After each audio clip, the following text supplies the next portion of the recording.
Hola, ¿cómo están? Bueno, les traigo esta entrevista de Mathieu Ricard, un monje budista que era científico y me hizo darme cuenta que yo me había despertado hace mucho tiempo con respecto a la meditación, había entendido algo en aquel momento en esta entrevista en Conversaciones de la Nación para poder después, a partir de la pandemia, tomarla como una herramienta imprescindible en mi vida.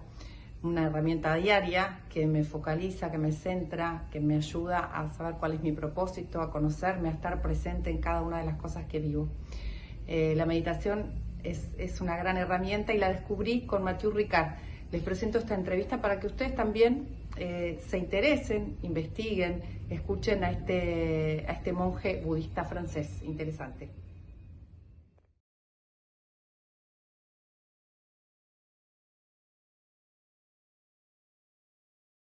En Creadores recibimos a hombres y mujeres que nos inspiran. Soy Mariana Arias y hoy voy a conversar con un hombre que es monje budista, fotógrafo, escritor, hijo de un famoso filósofo francés, Jean-François Revel, que su prédica espiritual y también sus libros son muy conocidos en Europa y en Estados Unidos. Algunos de ellos son El arte de la meditación, El monje y el filósofo, La revolución altruista.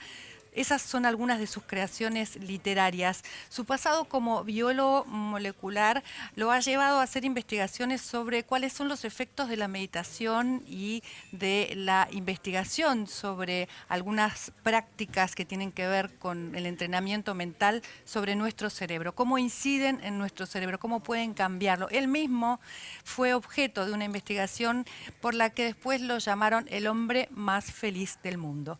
Bienvenue, Mathieu Ricard. Merci beaucoup. Merci. Merci à vous. Après avoir obtenu votre doctorat en génétique cellulaire à l'Institut Pasteur, n'est-ce pas? Et après un voyage en Inde, Oui. Vous avez abandonné votre carrière scientifique et vous avez déménagé dans l'Himalaya. Oui.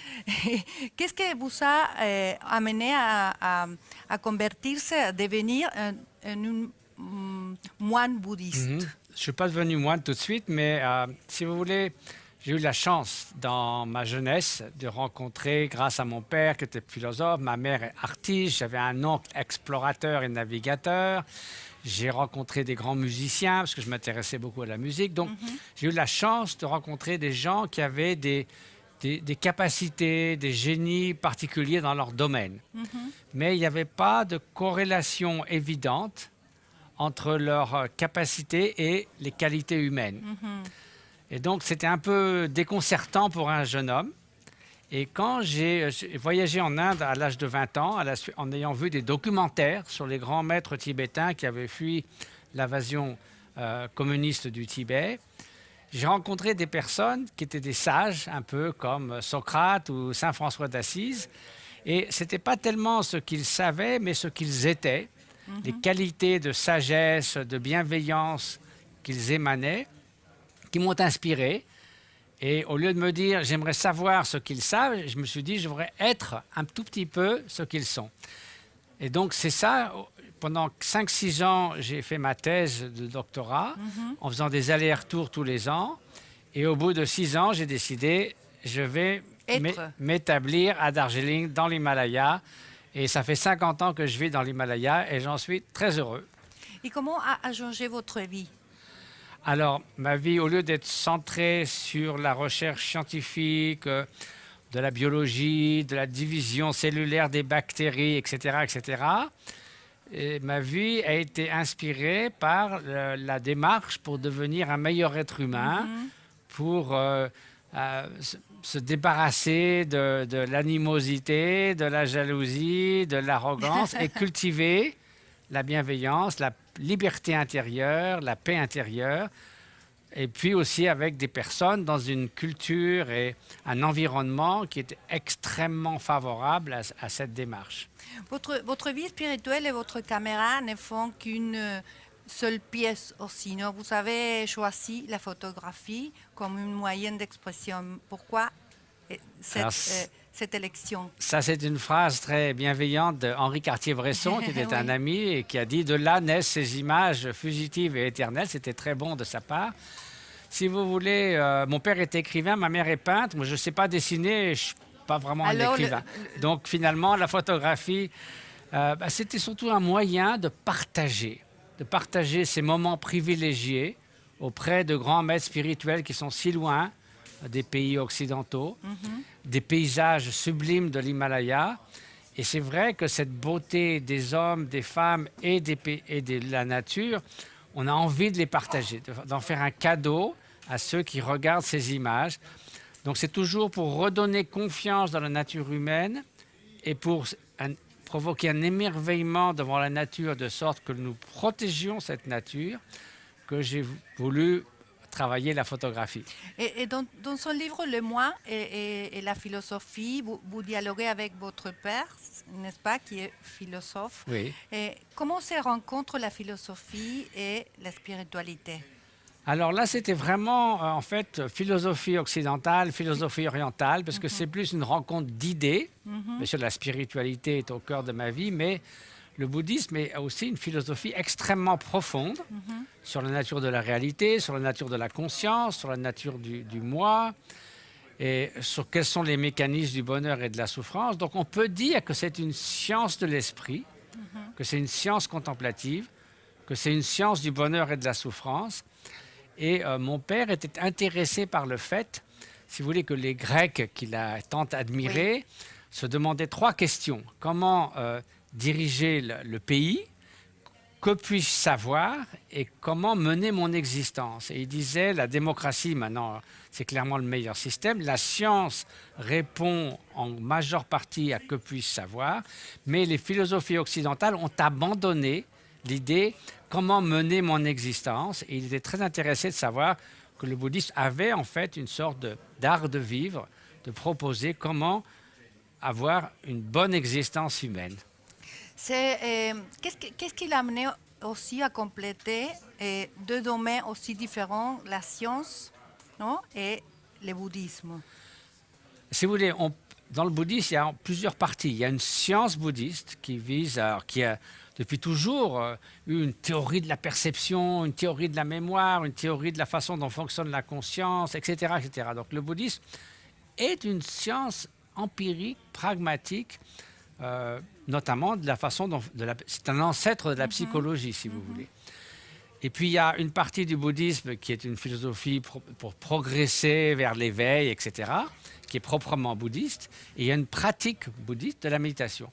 Mais tout le domaine de l'investigation, de la réalité, de la façon dont fonctionne l'esprit, c'est commun avec la science occidentale. Donc c'est pour ça qu'il y a eu, depuis une trentaine d'années, de nombreux efforts de collaboration de recherche entre des psychologues, des neuroscientifiques et, par exemple, des méditants.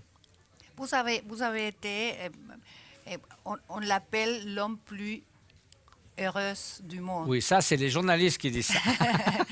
Les scientifiques... Après une étude neuroscientifique, non? Pas vraiment. Pas vraiment. Pas du tout, même. Pourquoi on doit méditer? Alors la méditation déjà, si vous voulez, ce qui est quand même intéressant par rapport à ce que vous dites, c'est que quand on a commencé les études sur la méditation, les scientifiques se sont aperçus, dans mon cas, mais d'autres méditants aussi, que lorsque les méditants s'engagent dans une méditation sur la bienveillance, sur l'amour altruiste, il y avait des activations dans le cerveau d'une intensité qui n'ont jamais été observées en neurosciences. Donc c'est pour ça que des journalistes ont écrit cette histoire d'homme le plus heureux du monde. Mais à Népal, c'est plus important l'index de bonheur. C'est pas sur le bonheur, mais ça montre que si l'on s'entraîne régulièrement, vous changez et votre cerveau va changer. C'est ce qu'on appelle la neuroplasticité. Et donc, si vous voulez, ça jette les bases scientifiques de la méditation. Parce que la méditation, c'est un entraînement de l'esprit. On s'entraîne à l'attention, on s'entraîne à l'équilibre émotionnel, on s'entraîne à la bienveillance. Et toutes ces facultés peuvent être, à partir d'une ligne de base, peuvent être amenées à un point optimal. Et donc, c'est ça l'entraînement de l'esprit, c'est ça la méditation. Et c'est ce que montre la collaboration avec les neurosciences. Vous dites aussi que la méditation nous donne la liberté et l'équilibre. La liberté, oui. De quelle manière, non? Et ça signifie quoi? Si vous voulez, bien souvent, nous sommes l'esclave de nos propres pensées. Quelque chose dit, oh, comment a-t-il osé me dire ça? Et puis, ça monte, ça monte, ça monte, et notre esprit devient complètement submergé par la colère, ou par la jalousie, ou par l'avidité. Donc, dans tous les cas, nous ne sommes absolument pas maîtres de notre bateau, de notre esprit. Nous sommes vraiment le jouet de nos pensées et de nos émotions. Donc, ce n'est pas de la liberté, ça. Et de ce fait, souvent, ces émotions destructrices nous emmènent à des actes et des paroles qui sont destructeurs, c'est-à-dire qui causent de la souffrance aux autres et à nous-mêmes.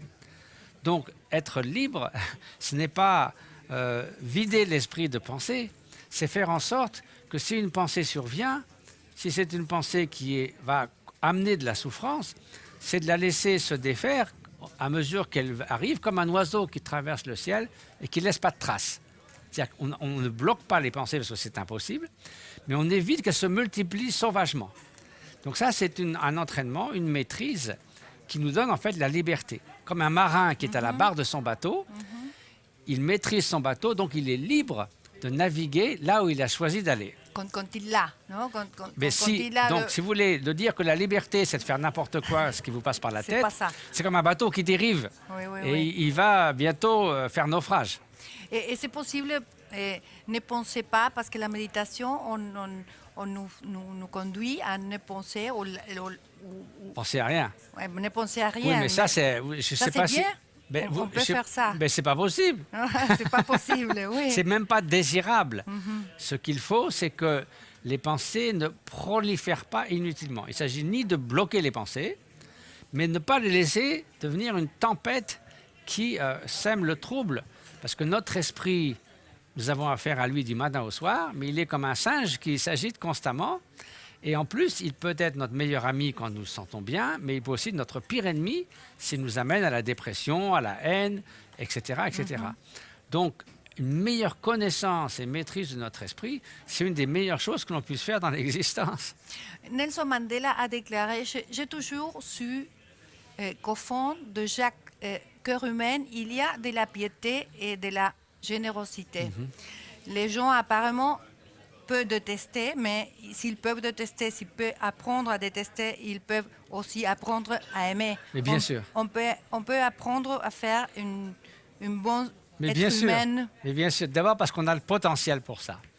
Vous savez, très souvent, on est attiré par les mauvaises nouvelles, par la violence, parce que c'est un danger potentiel. Admettons que 100 personnes aillent aider des personnes âgées ici à Buenos Aires.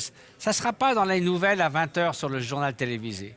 Si une personne va cambrioler une banque ou attaque une vieille dame, c'est sûr qu'on va en parler. Donc l'évolution nous a équipés pour faire attention à des choses qui sont déviantes, dangereuses, menaçantes. Mais en fait, ce que j'appelle la banalité du bien, c'est-à-dire que la majorité du temps, la majorité des 7 milliards d'êtres humains se comportent de manière décente les uns envers les autres. Donc ça, c'est ce qui est normal. Mais ne sont pas nous très égoïstes? L'être humain n'est pas très Alors égoïste? ça, c'était une théorie qu'ont eu beaucoup d'économistes, beaucoup de philosophes et beaucoup de psychologues. Seulement une théorie, vous croyez? Pardon? Seulement une théorie? Nous ne sommes pas égoïstes? Oui, alors ça a été, si vous voulez, il n'y a aucune étude scientifique qui démontre ça. Bien au contraire. Toutes les études scientifiques en psychologie expérimentale ont montré que nous avons une capacité pour un altruisme véritable. C'est-à-dire que nous agissons très souvent pour le bien de quelqu'un sans que ça soit un calcul pour en retirer quelque chose plus grand que l'investissement que nous avons fait. Donc ça, je crois que c'est une pour nous, dans le monde dans lequel je vis, c'est une évidence. Parce qu'on voit bien, on rencontre des gens, on sait bien qu'il y a de la bonté en eux. Mais c'était important, à mon sens, que ça soit démontré par des dizaines d'années d'études scientifiques sérieuses. Parce que si nous n'avions pas ce potentiel d'un altruisme véritable, pourquoi essayer d'apprendre aux enfants à être davantage bienveillants, etc., etc. Ou à la société d'être plus bienveillante? Ça serait peine perdue. Ça ne marcherait pas. Mais si nous avons ce potentiel, on peut le faire fleurir, le faire grandir et aller ensemble vers un monde plus altruiste. Vous parlez de compassion et d'altruisme comme le chemin pour aller à la bonne heure. Oui. Si vous voulez, l'altruisme, c'est le souhait, puissent les êtres être heureux et trouver les causes du bonheur. Maintenant, il y a des êtres qui souffrent, bien sûr. Donc la compassion, c'est puissent la souffrance et les causes de la souffrance être éliminées. Donc ça, c'est un souhait qui doit être suivie, une intention, une attitude qui doit être suivie dans la mesure du possible par l'action. Par exemple, si simplement je passe mon temps à méditer sur la compassion mais que je ne fais rien, ça ne sert pas à grand-chose. Mettre la compassion en action, par exemple, dans mon cas, nous avons fondé une association humanitaire qui aujourd'hui aide 300 000 personnes en Inde, au Népal, au Tibet, dans la santé, éducation et services sociaux. Donc c'est la révolution de la compassion. Non? Oui, c'est ça, mais c'est d'abord, pendant des années, le faire croître dans son cœur et après le mettre en action. Parce que très souvent, dans le monde de l'humanitaire, on voit des gens qui partent pour aider les autres, et puis qu'est-ce qui se passe? Des conflits d'ego, la corruption, et donc ils sont là pour aider les autres, puis ça déraille. Donc déjà, se transformer soi-même, ça permet de mieux être au service des autres. Vous croyez qu'on peut propager, on peut faire que tout le monde médite, que tout le monde comprend que l'altruisme, la compassion soient les chemins pour être... Oui, alors si vous voulez que tout le monde médite, ça c'est un choix personnel. Mais comprendre que nous avons un potentiel pour l'altruisme, qu'il faut le développer dans l'éducation, dans le monde social, dans le monde du travail, je crois que c'est une nécessité pour le monde moderne. Et ça, la science va tout à fait dans ce sens-là. Dans la théorie de l'évolution, on parle beaucoup de la compétition, la survie du plus fort. En vérité, toutes les études récentes sur l'évolution montrent que la coopération a été beaucoup plus créatrice pour arriver à des niveaux d'organisation beaucoup plus complexes qui mènent, par exemple, à l'espèce humaine, que la compétition. Si vous voulez, la coopération, tout le monde y gagne. La prédation, comme je mange un autre animal, il y en a un qui gagne, l'autre qui perd. La compétition, tout le monde y perd parce qu'on passe son temps à se battre les uns contre les autres. On passe beaucoup d'énergie et peu de résultats. Votre visite en Argentine est liée à un programme qui est intitulé « Éduquer notre avenir ». Comment est-ce qu'on doit éduquer les jeunes si vous voulez. Les jardins d'enfants, par exemple? Oui. Si vous demandez à des parents, qu'est-ce que vous souhaitez pour vos enfants? Bien, les parents souhaitent que ces enfants s'épanouissent dans l'existence, qu'ils soient une bonne personne dans la famille, une bonne personne dans la société, qu'ils soient heureux au fond d'eux-mêmes, n'est-ce pas? Qu'est-ce qu'on apprend? Résoudre des problèmes, accumuler des connaissances, réfléchir et raisonner. C'est très bien. Mais si vous voulez, il y a quand même un manque dans l'éducation de développement des qualités humaines qui permettent à un être humain de s'épanouir dans l'existence. Ça devrait être ça, l'éducation par excellence. Donc c'est un peu quelque chose qui manque dans l'éducation, notamment du point de vue des valeurs éthiques, des valeurs fondamentales. Il ne s'agit pas d'une éthique basée sur telle ou telle vue dogmatique, religieuse ou non. Mais la bienveillance, par exemple, c'est une valeur universelle, qu'on soit religieux ou pas. Oui.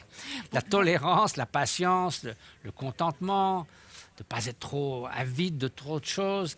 Tout ça, c'est des facteurs qui permettent une vie meilleure et qui devraient faire partie de l'éducation. La méditation devrait être enseignée dans le jardin d'enfants, vous disiez. Alors, la méditation, oui, mais bien sûr, une méditation laïque, séculière. Laïque, oui. Absolument. Parce que si sans vous voulez... enseignement religieux. Alors, ben non, parce que ça, c'est un choix personnel. Mais si vous dites aux parents, souvent, et encore dans certains pays, on va faire de la méditation dans les écoles. Ah non, non, non, non, c'est quelque chose... Si vous dites aux parents ou aux enseignants, on va leur apprendre un meilleur équilibre émotionnel, une plus grande attention et un meilleur comportement prosocial. Tout le monde dit « Ah, formidable, comment est-ce que vous faites ?» Ben, c'est exactement ça. À quoi mène l'entraînement de l'esprit. Par exemple, j'ai un ami neuroscientifique, Richard Davidson, dans le Wisconsin aux États-Unis, qui a fait un kindness curriculum, un curriculum de la bienveillance, qui se dure pendant 10 semaines dans des écoles élémentaires et qui donne des résultats formidables pour diminuer les discriminations, augmenter l'intelligence émotionnelle. Et ça a été évalué scientifiquement, c'est purement laïque et ça a des grands bienfaits pour les enfants. Et les parents, les éducateurs, tout le monde est content. On a évolutionné parce qu'il y avait des valeurs qui se sont plus développées au fil du temps, valeurs dont on ne parlait pas auparavant, non? Les droits humains, les droits, bien sûr, les droits d'enfants, les droits de la femmes. Bien sûr. Alors, on peut penser qu'on va évolutionner méditant, avec la méditation. Ben, oui, d'abord, ça, c'est pas un droit, c'est un potentiel que nous avons en nous. Et je crois que l'idée que l'on peut soi-même... Parce que si vous voulez, personne n'est contre l'éducation. On sait qu'il faut passer du temps à apprendre. Pas seulement l'école, mais si vous voulez jouer d'un instrument de musique, si vous voulez faire un sport, si vous voulez jouer aux échecs, tout le monde est d'accord. Mais pourquoi, par quel mystère, est-ce que les qualités humaines comme la bienveillance et l'attention viendraient au maximum sans qu'on fasse rien? Comme tout potentiel, elle a un point de départ et puis un point d'arrivée. Mais si vous ne faites rien, ça reste au point de départ. C'est pareil, on n'est pas né en sachant lire et écrire. Donc il en va de même des qualités humaines comme la capacité d'être attentif et la capacité d'être bienveillant. Donc ça me paraît presque une évidence. Et les neurosciences vous disent que le processus qui vous permet d'apprendre à lire, à écrire ou à jouer aux échecs, la neuroplasticité, c'est le même processus qui vous permet d'augmenter votre attention et d'augmenter votre bienveillance. Quels sont les défis pour atteindre le bien-être de l'humanité à court, moyen et long terme? Alors, si vous voyez les défis d'aujourd'hui, la pauvreté au sein de la richesse, par exemple, les inégalités augmentent dans tous les pays de l'OCDE. La question de l'environnement, la question de l'épanouissement dans l'existence. Il est clair que l'égoïsme ne pourra pas trouver la solution. Parce que si vous êtes égoïste, vous vous occupez que du court terme et que de vous. Ça ne fait pas une bonne société. Ça, ce n'est pas bonheur et pas une bonne société. Non. Donc, il faut, pour l'économie, pour le court terme, il faut une économie plus solidaire.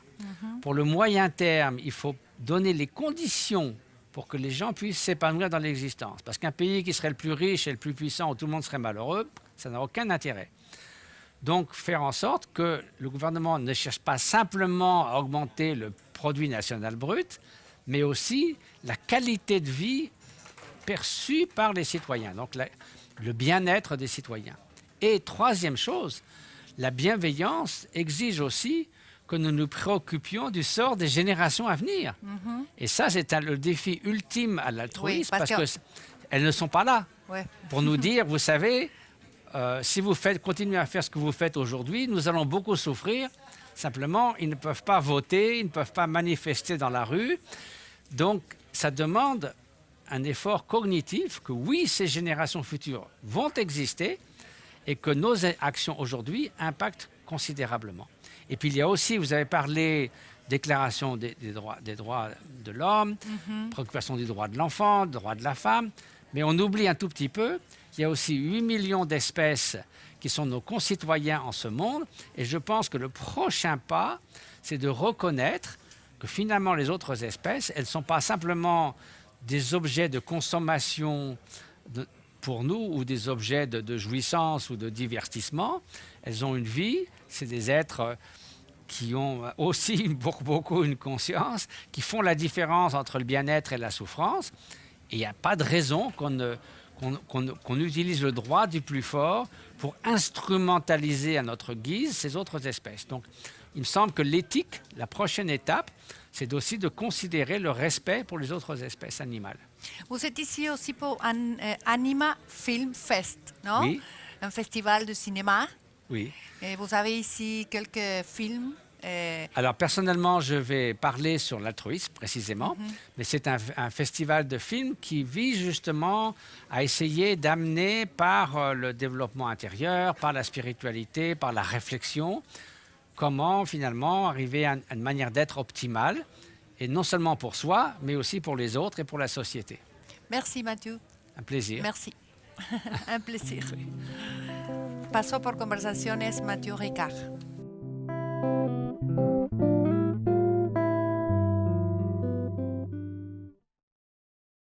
Bueno, yo la disfruté un montón porque me acordé de ese momento y realmente fue importante para mí. Espero que ustedes también lo hayan sentido como una fuente de investigación, una fuente de información que quizás le pueda servir de aquí en adelante. Los espero siempre en Mariana Entrevista. Suscríbanse, así les llegan todas las notificaciones de lo que vamos subiendo. Muchas entrevistas, grandes personajes aquí en Mariana Entrevista todas las semanas.